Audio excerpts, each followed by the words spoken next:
Hey guys, this is Dan the GM, and I am welcoming you to the one, the only, What the Dice. That's right, this is episode 65 of our weekly releases of What the Dice. And I am inviting everyone out there listening to my voice. Go to your Twitter and go to @WhatTheDicePod and follow us. You'll be able to keep up to date with all the weird crap we've got going on. Stuff about our YouTube, our weekly releases, and you never know what kind of stuff I'll post. So, go do that. Past that, I got nothing else, which means this segment is done, and you get to move on to this week's episode. Stay tuned, my friends, and we are so happy you have joined us for our story.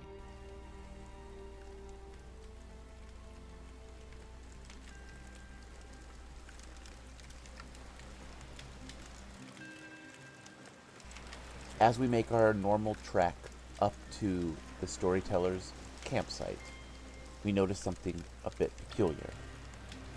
5 men dressed in glimmering black armor sit around the campsite and seem to try to engage the storyteller in some kind of conversation. The storyteller pays them no mind, as his eyes are locked on his book. As we enter the light of the campfire, he slowly turns to us and gives us a smile. "Ah, me friend, sit. Do not mind these strange men, they just wish to chat. You, my friend, you must hear more of our tale. The agents have had a chance to decide on what they're going to do, and their decision is to go check on Difibulous' family friend. Now, this should only be a short little jaunt, as he doesn't live too far from the Holy City. But with the agents, you never know what kind of mayhem seems to follow them. Sit back, me friend, and hear me tale."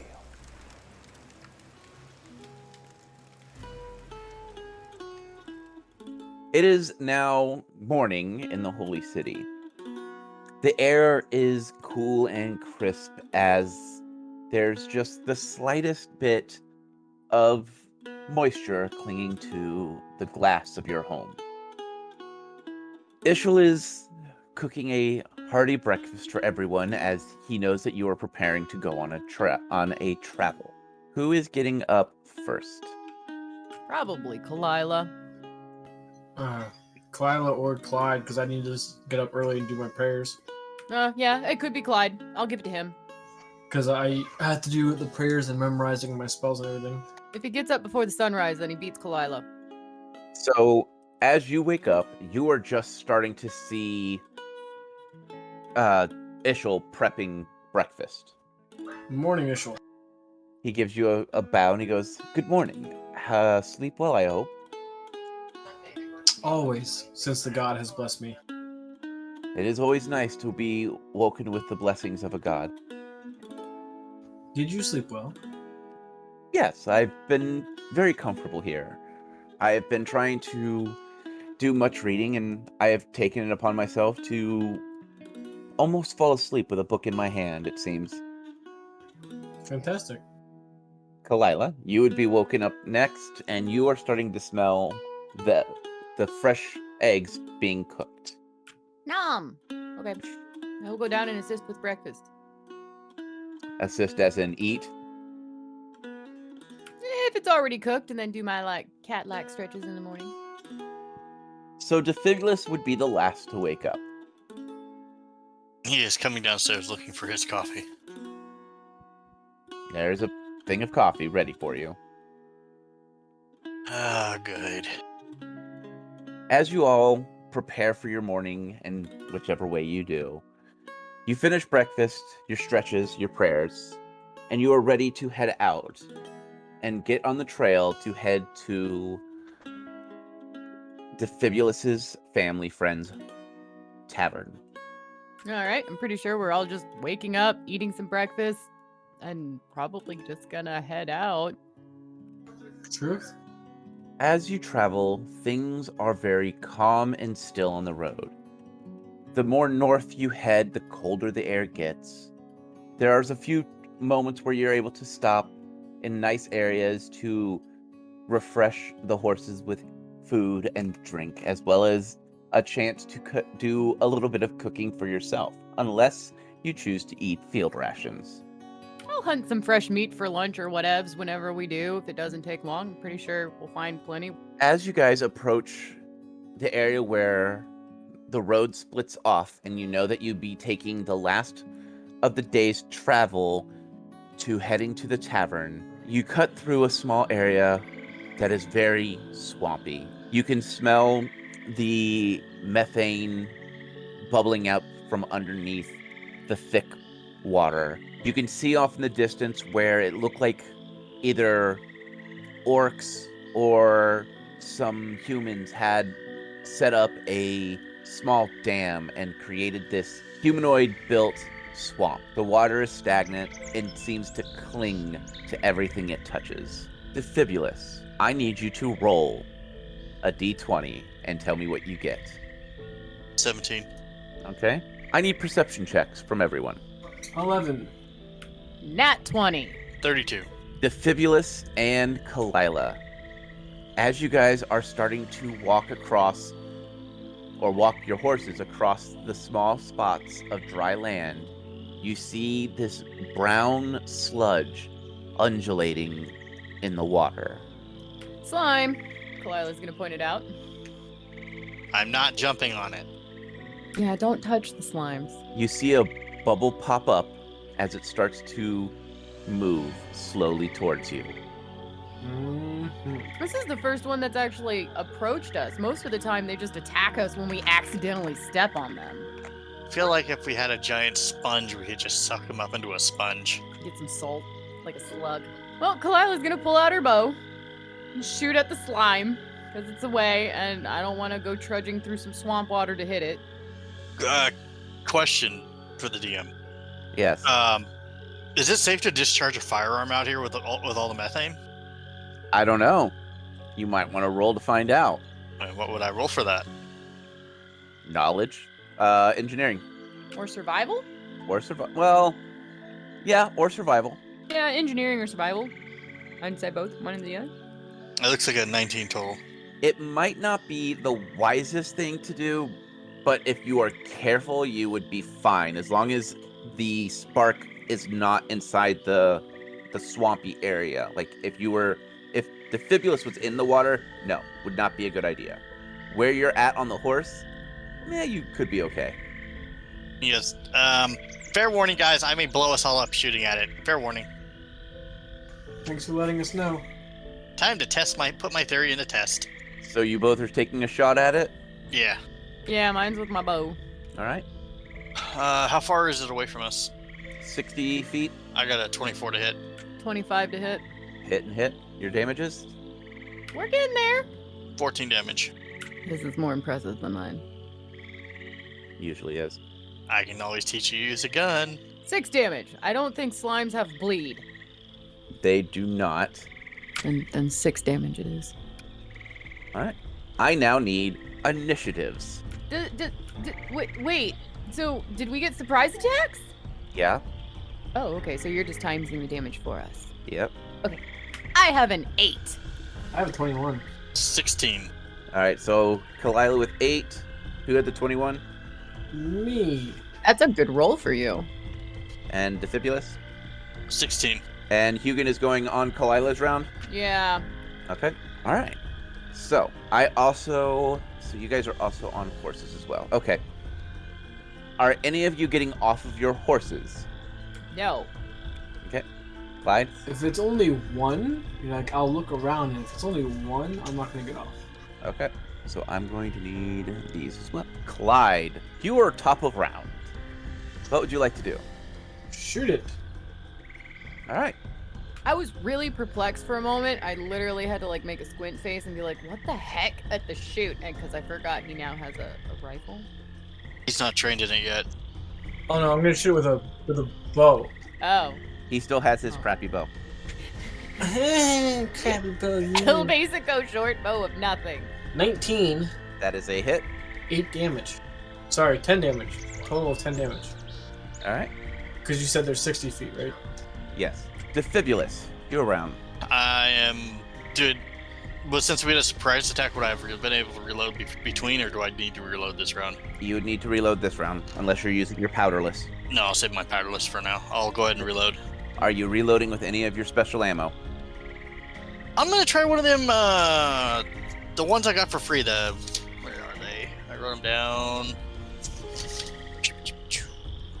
Like the wild shot. Okay. That makes it the Ooze's turn. And he is going to... I am going to close the distance and get closer to the three of you. So I am now 20 feet away from you guys. Kalila, your round. I'm just going to keep shooting at it, and I'm staying on my horse. I would suggest we move our 30 feet and then shoot at it. Because if it only moves... Does it make it harder to hit if our horses are moving? But yeah, I mean, we could easily just keep going and leave the slime alone. I mean, move and shoot. Because if it only can move a certain amount and we stay out of that certain amount. I'm assuming that doesn't make it difficult because technically I'm not moving and my horse is moving, but I don't know. It increases it, but I'll do it on my end. Okay.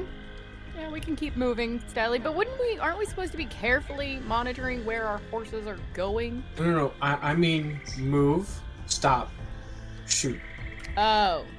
Yeah, okay. That's fine. We'll just keep a nice healthy distance between us and the slime, stop and shoot at it. Yeah, because the movement of a horse is going to be better than the movement of a slime. Okay, that's fine. 26 to hit. That is a hit. 9 damage again. Okay. Top of round. Clyde, what would you like to do? I'm going to move and then shoot. All right. That's a dirty 20. That's a hit.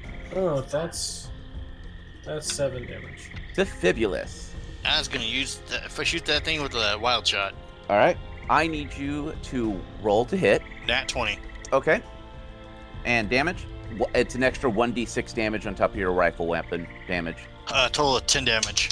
All right. And then I need you to roll a D100 or percentiles. 28%.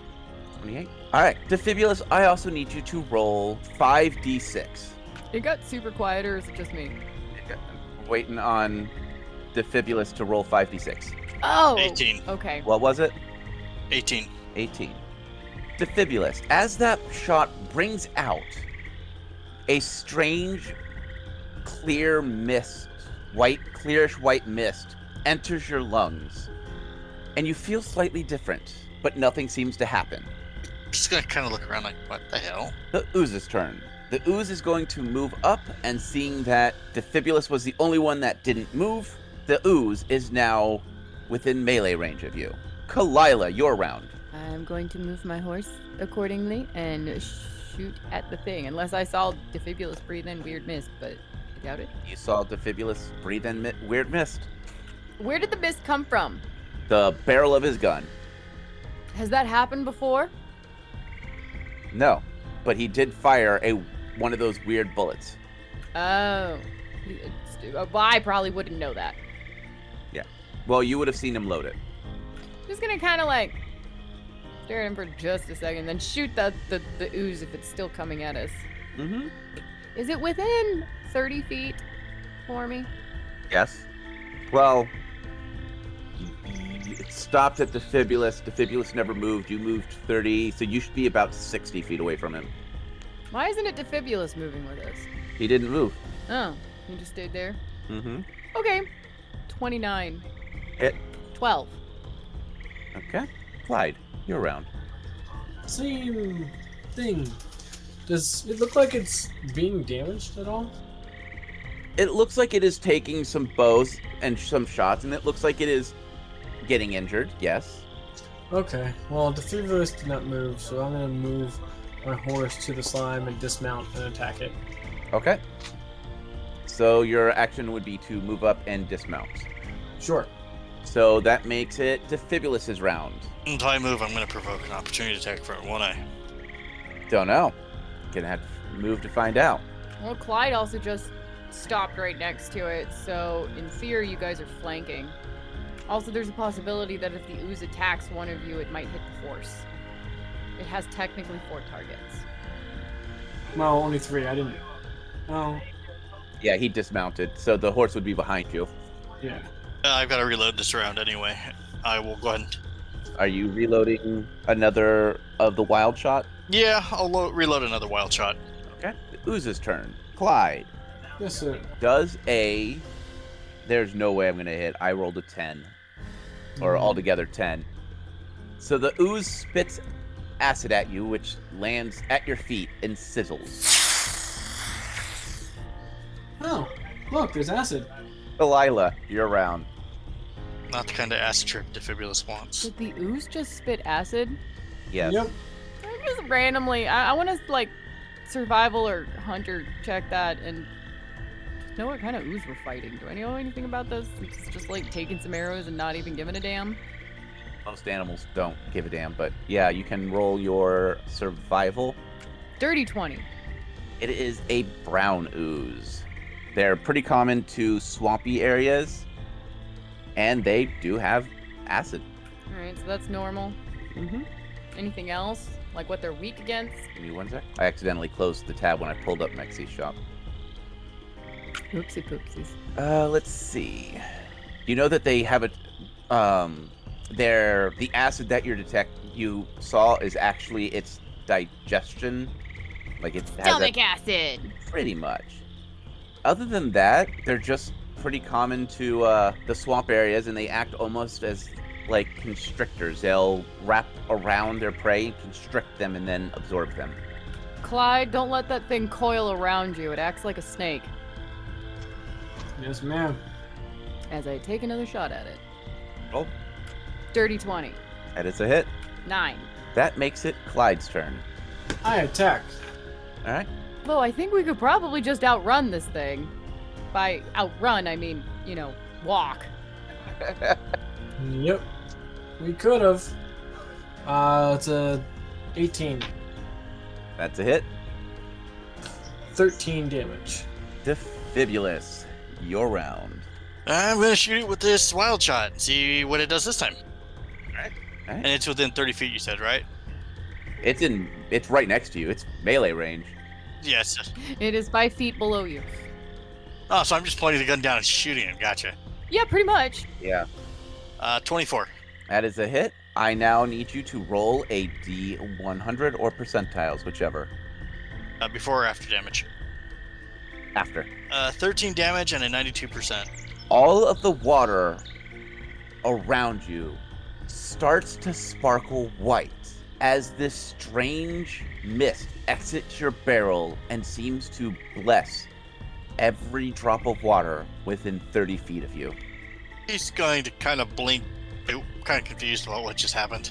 As the ooze also just disintegrates before you. Yay, disintegration. No idea. I am a god and I just blessed the water? I'm going to loot the slime. Is there like a core or something we can take? Nope, there's nothing. It just Okay. was an ooze. You probably had some leftover arrows. I'm going to get back on my horse and start resituating myself to continue on our journey. Okay. Yeah, but what just happened to the water? He was using Wild Shot. Mexi said they were unpredictable and he never tested them out, so... Yeah, but Oh. what in the hell did I just do to it? Blessed I it. think you blessed it. Or purified the surrounding areas. Woo! Sanctified swamp. Difibulous, before you continue on, are you going to load another shot into your barrel now, or are you going to wait? I've got what, like, I think 5 of those wild shots? You've spent 3. of them. I'm gonna save the next 2 for now, and I'll just load standard shot in. Okay. The rest of your travels are pretty easy. At the end of your travels, you find the tavern.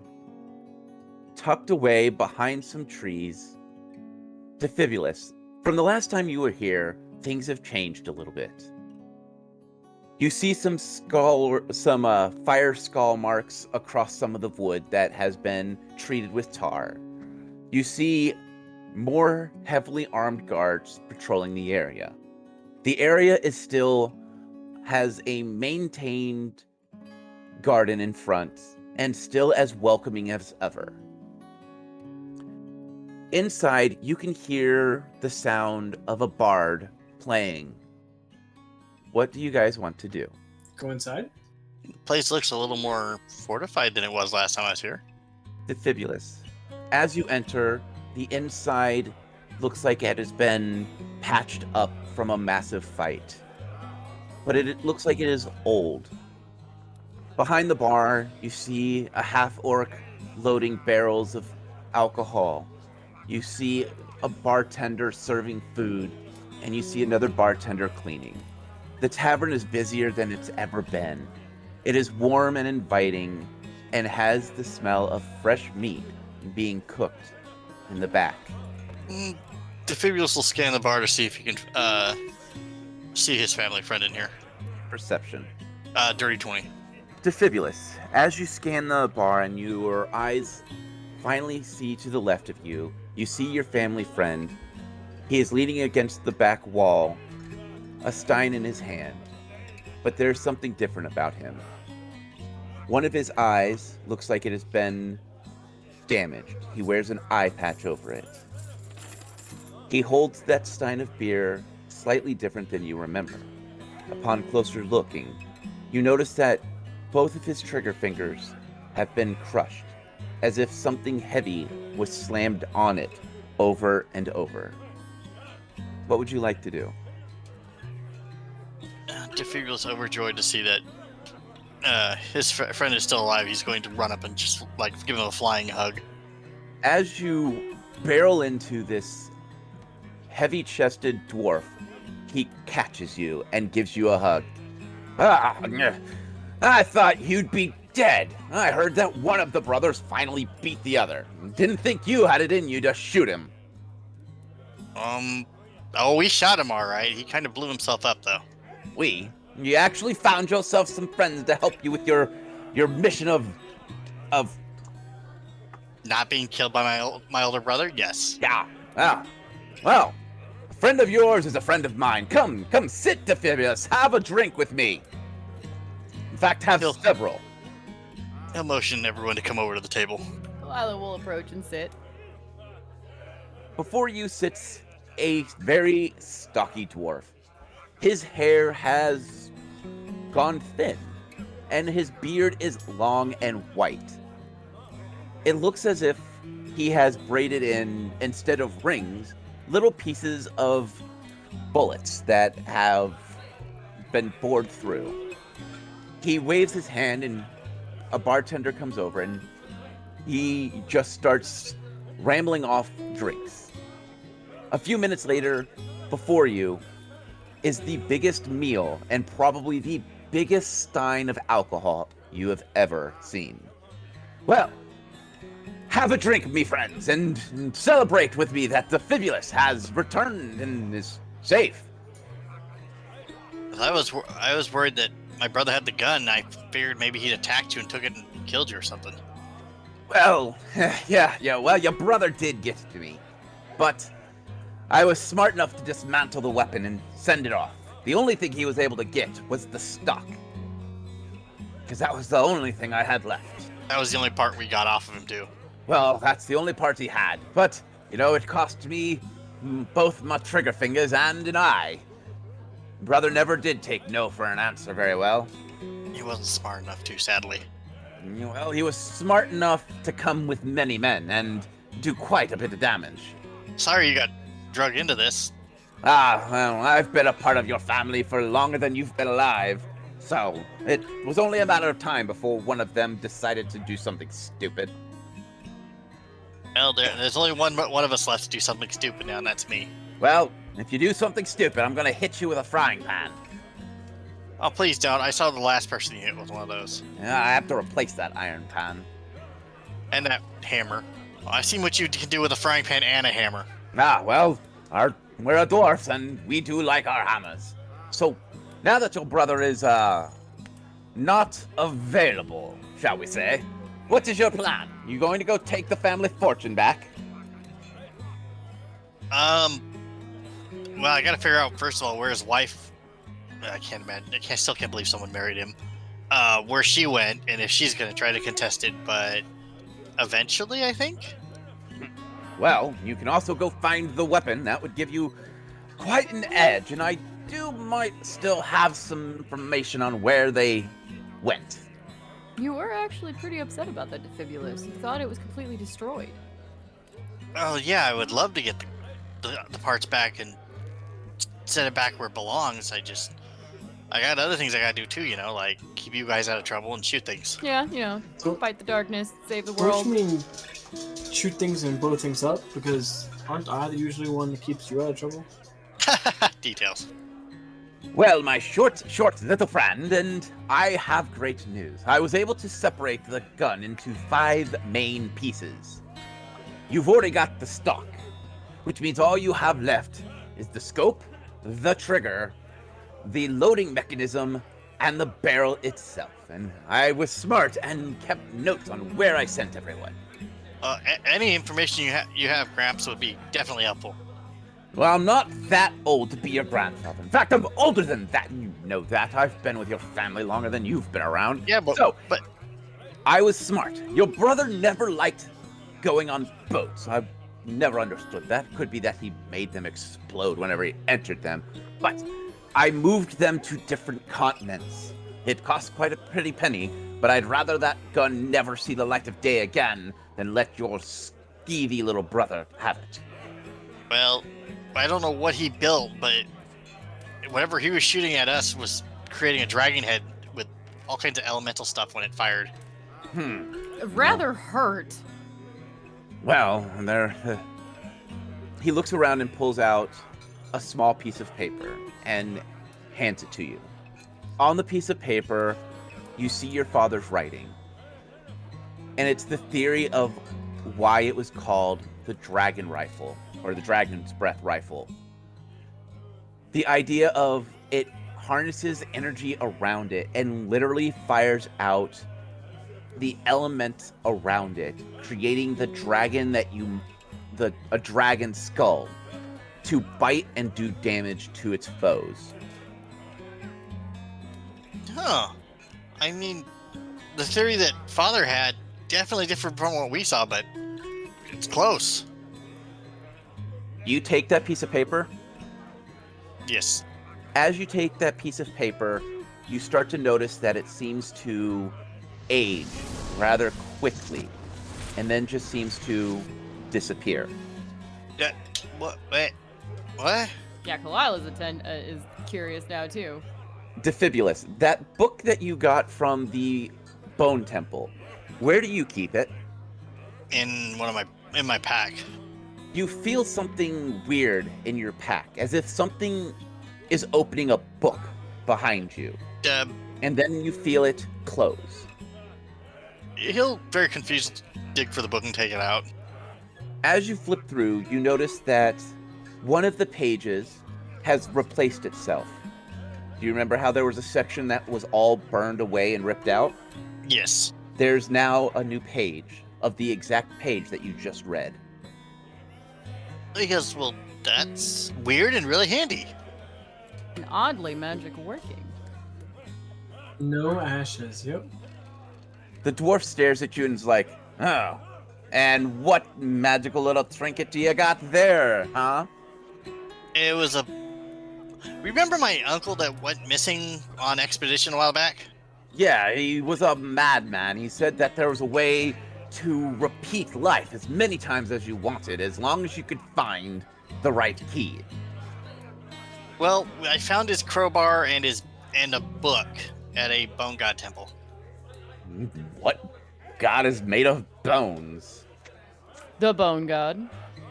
Bone gods. God and Goddess so far. There might be more. So far there's 2. He stares at you for a second and he just shakes his head. He's like, Difibulous, what manner of madness have you gotten yourself into? Well, I'm traveling with a hunter, a paladin, and we're the heroes of the Holy City, and we're off to save the world. True story. So you are going in the way of your uncle. Currently, I guess. I mean, kind of hard to follow mom and dad's footsteps considering they're gone, siblings are gone, and the family business was screwed up. Difibulous, you never told us you had a crazy uncle and you were following in his footsteps. Well, mom and dad didn't talk about him very often. They just said he was crazy and he traveled. Fair enough. Well, let me tell you about his crazy uncle. He had this belief that if you could find this strange and mystical key, you could relive your life as many times as you wanted. And he never found it. He ended up going mad, and we never saw him again. Every now and then we'd get a letter from him, but it was always written in some weird, strange, gobbledygoosh language. No one ever... Can we see these letters?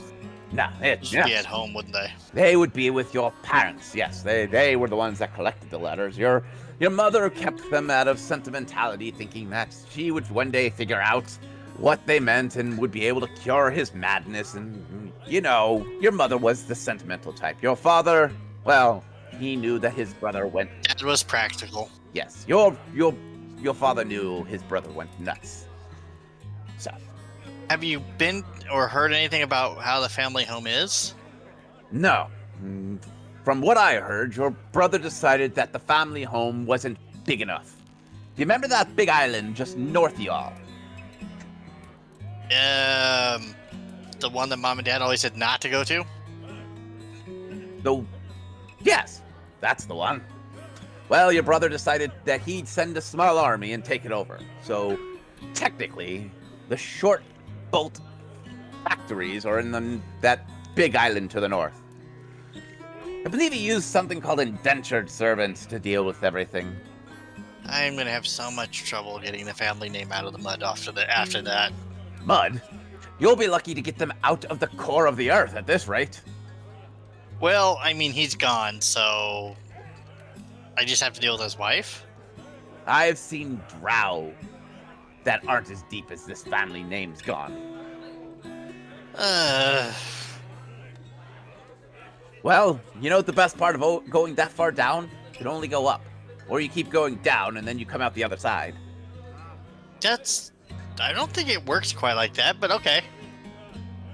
Well, I'm not the learned type. I'm the type that just deals with things.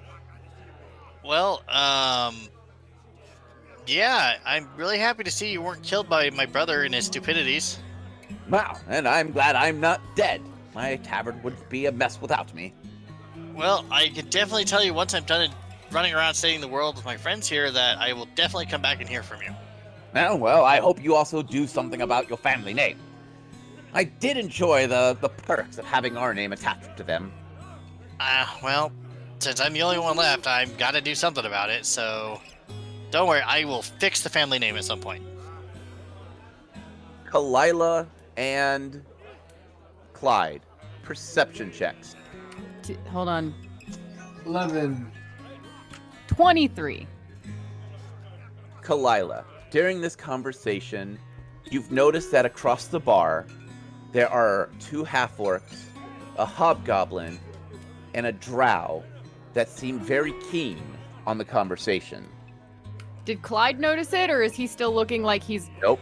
Kalila's gonna just kick Clyde underneath the table, like light enough to get his attention, but not enough to like make a noise. I detect evil. First reaction, I love First reaction, I accidentally kick. I detect evil. That really needs to be a freaking shirt for you. But no, she will see if she can get Clyde to like look at her and then like motion with her eyes to the group of 4.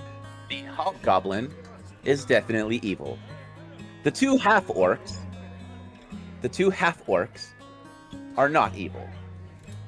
The drow is not evil. I stand up. Also, where are we sitting? If you look on the tavern, on the left-hand side, you'll see where the dwarf named Kazarith is sitting. I'm assuming it's the far left table in the bottom corner. Yes. Okay. As Clyde finishes his detect evil And stands up. and stands up. Ooh, I'm sitting right next to him. I'm just gonna pull him right back down. Well, then, as Clyde is forcefully sat back down. Wait. No, hold on. She has to be able to do that. Is Is this a Kalila? reflex or a strength check versus each other? It would be a strength check versus him. Because you're I'm gonna using your strength for him. fail this, but alright.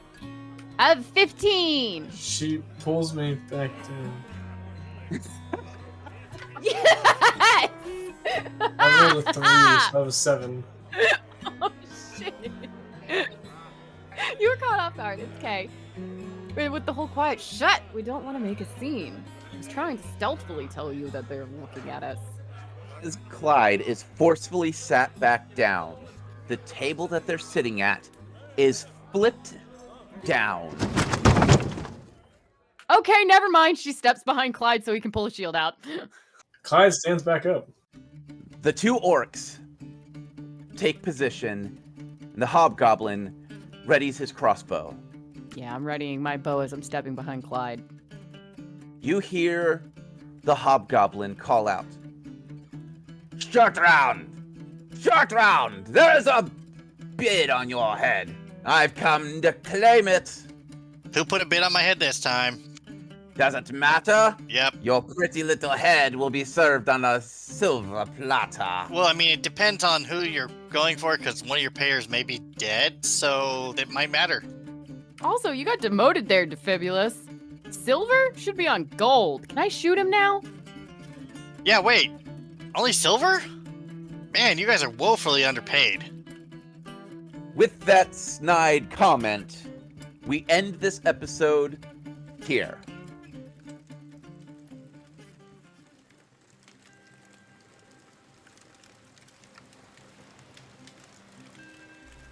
Two orcs, a dark elf, and a hobgoblin enter a bar, calling out Difibulous's name. It seems this punchline has yet to been delivered. But that is all the time we have for this evening. Now I must make these black-suited men leave me, and I must bid you a fair good night. And as always, my friend, may the dice gods bless your every roll. Now, will you bugger off? This is my campsite. No one invited you here. You're not here to hear a story. You're here to try to take things. Now go. Get. Go on before I get mean.